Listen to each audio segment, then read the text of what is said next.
হ্যাঁ, তো অনেকদিন ধরেই ইচ্ছে ছিল যে নৈহাটি বড় মার কাছে পুজো দেবো, বড় মার কাছে যাবো। কিন্তু যতবারই আমি বাপের বাড়িতে আসি, প্রত্যেকবারই ভাবি যে মায়ের কাছে যাবো। কিন্তু কোনোবারই কোনো না কোনোভাবে কোনো না কোনো বাধা পড়ে যায়। মানে যাওয়া আর হয় না। তো এবার মন স্থির করেই নিয়েছিলাম যে মায়ের কাছে যেভাবেই হোক আমি যাবো আর পুজো আমি দিয়েই আসবো। তার জন্য সকাল সকাল বেরিয়ে গেছিলাম। আমরা বেরিয়েছিলাম প্রায় ৫:৩০ ৬টার দিকে। এবার যত তাড়াতাড়ি যাবো তত আ কম লাইনের মধ্যে পড়বো। তো সেজন্য খুব তাড়াতাড়ি বেরিয়ে পড়েছিলাম। আর নেমেই নৈহাটি স্টেশন নেমেই ফার্স্টেই আমরা মায়ের জন্য জবা ফুলের মালা কিনে নিয়েছিলাম। আর তারপরে মিষ্টির দোকান থেকে মিষ্টি কিনে নিয়ে তারপরে ফুল, আ ধূপকাঠি, মোমবাতি এগুলো অন্য জায়গা থেকেও কিনে নিয়েছিলাম।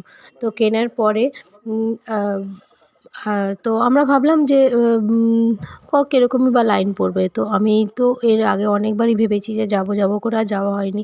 বলে না মন থেকে না টানলে মায়ের কাছে যাওয়া যায় না। তো সেটাই হয়েছে আমার ব্যাপার। কিন্তু আমার যাওয়ার ঠিক ২-৩ দিন আগে থেকে আমার এত ঠান্ডা লেগেছে, এতটাই ঠান্ডা লেগেছিল যে আমি নিঃশ্বাস নিতে পারছিলাম না। মানে খুবই ভীষণই কষ্ট হচ্ছিল। প্রায় ওষুধ খেয়ে, খেয়ে ঘুমাচ্ছিলাম বলতে পারো ২-৩ দিন ধরে। তো আমি ভাবলাম যে যাক যতই ঠান্ডা লাগুক আমাকে মায়ের কাছে যেতেই হবে। এই ভাবনাটা নিয়ে মায়ের কাছে যখন গেলাম সকালবেলা থেকে আমরা দেখলাম যে আমার ঠান্ডা লাগা উধাও। এটাই হয়তো মায়েরকে কোনো একটা চমৎকার বা মায়ের হয়তো কোনো একটা আ কি বলবো মায়ের কাছে যাওয়ার একটা টান। তো যাই হোক, তো দেখতেই পাচ্ছ আমি মায়ের মন্দিরে ঢুকে গেছিলাম। আর এখানে মায়ের মন্দিরের সিস্টেমটা খুব সুন্দর করে দিয়েছিল।